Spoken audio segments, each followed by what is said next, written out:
వెనకడ కూడా తండ్రి ఆయుడు ఊరందరం కాల్చుకు తినేవాడు రోజు నూతి పళ్ళెం దగ్గర అశుద్ధానికి వెళ్తున్నాడు, మల విసర్జనకి వెళ్తున్నాడు. అమ్మ ఇది ఎక్కడ దరిద్రం రా బాబు, ఈ భగవంతుడు తీసుకెళ్తా అనుకున్నాను. అయిపోయింది.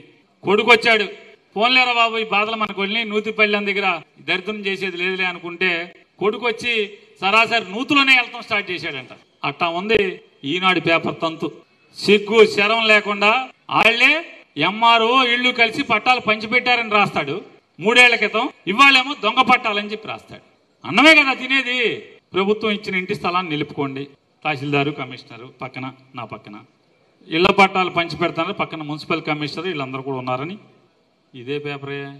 ఈనాడు గౌతమ్ రెడ్డి అని విజయవాడ ఆయన గెస్ట్గా వచ్చాడు, ఆయన కూడా పంచాడని రాశాడు. ఇంకేంటి, లబ్ధిదారుకి ఇళ్ల పట్టాలు పంపిణీ. ఏఎంసీ చైర్మన్ అచ్చాబా గారు కూడా ఉన్నారు, తహసీల్దార్తో పాటు కమిషనర్తో పాటు దాదా గారు వీళ్ళందరూ ఉన్నారని చెప్పి దీంట్లో రాస్తాడు. ఇది ఈనాడే. నేను అంటే ఈనాడు కోనే సెంటర్ పేరు మీద వచ్చింది. దాంట్లో నగరంలోని మాచవరంలో శ్రీశైలం కార్య సందర్భంగా ఉన్నాయని, సెంటు స్థలం పేదవాడికి, సెంటు స్థలం విలువ పేదవాడికే తెలుసు. సమీపంలోని 33 నుంచి 40 వార్డుల్లో ఉన్న లబ్ధిదారులకు 3000 ఇళ్ల పట్టాలు పంచిపెట్టారు. దాంట్లో కమిషనర్ మొత్తం పెద్ద ఫోటో, జనము, అధికారులు ఉన్నారు. ఇది నేను ప్రభుత్వాన్ని లేదా రెవెన్యూ అధికారులను నేను గట్టిగా అడుగుతున్నాను, డిమాండ్ చేస్తున్నాను. ప్రతి సచివాలయంలో జగన్మోహన్ రెడ్డి గారి ప్రభుత్వంలో నవశకం అనేటువంటి వెబ్ పోర్టల్ ఉంది, వెబ్సైట్ ఉంది. దానిలో రాష్ట్రంలో ఉన్నటువంటి ఈ 31 లక్షల మంది, జగన్మోహన్ రెడ్డి గారు చెప్తున్నాడు కదా ఇళ్లు లేని నిరుపేదలకు 30 లక్షల పైచీలకు మందికి ఇచ్చామని, వాళ్ళందరి అర్హుల జాబితా ఆ నవశకం లిస్టులో ఉంది. ఇవాళ కేంద్రీయ విద్యాలయం ఎదుర్కొంటూ ఉన్నటువంటి శ్మశానంలో నువ్వు మోసం చేసి ఓట్లు వేయించుకుని ఇల్లు తిరిగి పట్టా ఇస్తానని చెప్పి మోసం చేసి 5 ఏళ్లు పబ్బం గడుపుకుని వెళ్ళిపోతే 2019 తర్వాత దాన్ని ల్యాండ్ కన్వర్షన్ చేసి కౌన్సిల్ తీర్మానం చేసి, మా పిన్ని తీర్మానం చేసింది, మా పిన్నితో పాటు ఉన్నటువంటి 44 కార్పొరేటర్లు అందరూ కలిసి తీర్మానం చేశారు, ఏకగ్రీవ తీర్మానం. ఆ తీర్మానం ఎంఆర్ఓ ఆఫీస్ పంపించి అక్కడి నుంచి ఆర్డీఓ కలెక్టర్కి వెళ్ళిన తర్వాత collector land conversion, change of land use approval ఇచ్చిన తర్వాత దాన్ని పట్టా తయారు చేసి పంచిపెట్టడం జరిగింది. దేనికి? నీ నవశకంలో ప్రతి సచివాలయంలో ఎంక్రోచ్మెంట్ లిస్టుతో సహా ప్రతి పట్టా ఎందుకు ఉంది? వచ్చేవారు నిద్రపోస్తే కొంచెం కునికేసేయండి. ప్రతి పట్టాతో సహా ఎందుకు ఉంది?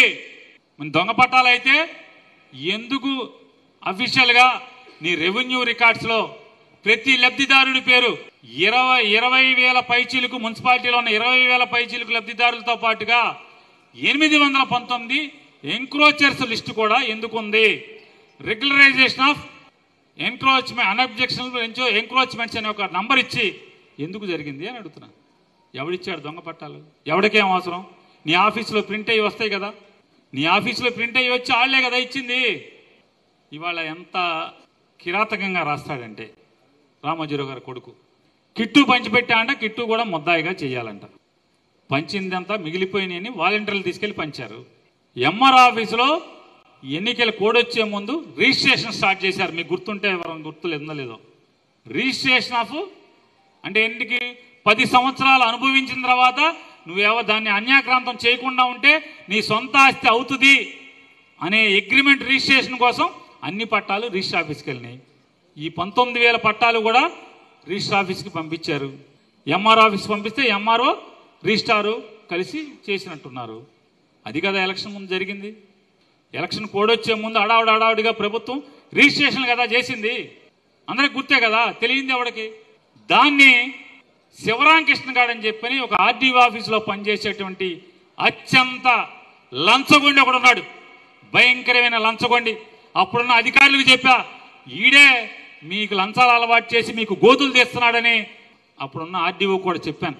వాడు తప్పుడు సమాచారం ఇళ్ళకిచ్చి వీళ్ళని రెచ్చగొట్టి పంపించి ఆఫీసుల దగ్గర ధర్నా చేసి తప్పుడు వార్తల్ని ఈనాడు జ్యోతిలో రాయించి ఆడుప్పుడు కొల్లు రవీంద్ర పంచన చేరి లంచాలు బ్రోకరేజ్ చేశాడు. ఎవడే అంటే ఆ శివరామకృష్ణ గారే ఇవాళ ఆర్డీఓ ఆఫీసులో పనిచేసి వచ్చినటువంటి వాళ్ళ తరపున లంచాలు తిని ఏజెంట్గా పనిచేసి కొల్లు రవీంద్ర తరఫున లంచాలు తిని నెలవారీ డబ్బులు తీసుకుని లంచగొండిగా ఏజెంట్గా పనిచేసిన ఆడే ఇవాళ శివరామకృష్ణ గాడే మంత్రి దగ్గర బ్రోకర్గా పనిచేస్తున్నాడు కొల్లు రవీంద్ర దగ్గర. ఇతను పరాకాష్ట మీకు చెప్తాను. మీరు ఏ కార్యకర్తనన్నా వీణ తీగ లేదా గిటార్ తీగని టిగ్గుమరి ఇట్లా మోగితే ఎట్లా మోగుద్దో నువ్వు ఏ టీడీపీ నాయకుడిని కార్యకర్తని ఇట్లా ఇట్లా ఇట్లా అన్నదాలు పుంకాలుగా ఈ కొల్లు రవీంద్ర అవినీతి భాగవతం అంతా కూడా బయట పెడుతున్నారు.